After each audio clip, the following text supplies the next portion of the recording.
खुला हुआ है सामने, इसके बारे में आप क्या कहना चाहेंगे? सर ये मेन रोड खुला हुआ है। इस वक्त हम मौजूद हैं यहाँ पे हॉस्पिटल चौक के बिल्कुल मेन रोड पे हैं।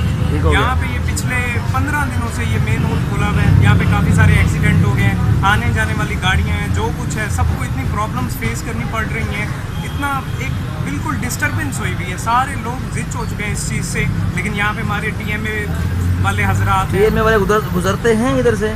जी मैंने खुद देखा, लाइव देखा, मैंने उनकी गाड़ियाँ आती जाती रहती हैं, उनके वर्कर्स गुजर रहे होते हैं। सुबह जो सफाई वाले कभी कभार आ जाते हैं, साल में 1-2 बार, वो आगे देखते हैं, लेकिन कोई एक्शन नहीं लेते। आपने भी कुछ कहा है उनको, कैसे पूछा है? हम सारे यहाँ पे जो भी सराउंडिंग में, हम यहाँ पे जो रहने वाले रेजिडेंट्स हैं या यहाँ पे ये जो कमर्शियल सारी जितनी शॉप्स हैं, सारे यही डिमांड करते हैं कि प्लीज़ आप काइंडली ये कर दें हमारे लिए, लेकिन कोई एक्शन नहीं ले रहा है। कह रहे हैं सर ये मेन हॉल खुला हुआ है बाहर, इसके बारे में आप क्या कहना चाहेंगे? ये 10-12 दिन से जो है ना ये खुला है। अच्छा, कोई हुकूमत तवज्जो नहीं दे रही जी। ये आए। और कितने एक्सीडेंट हो चुके हैं इधर? दिन में तकरीबन 4-5 एक्सीडेंट होते हैं। 4-5 होते हैं। अच्छा, तो TMA वाले इधर से गुजरते हैं वैसे? गुजरते हैं लेकिन काम ही नहीं करते, उनका जहन ही काम नहीं करता है? नहीं काम नहीं। अच्छा, चलें सर, बहुत मेहरबानी।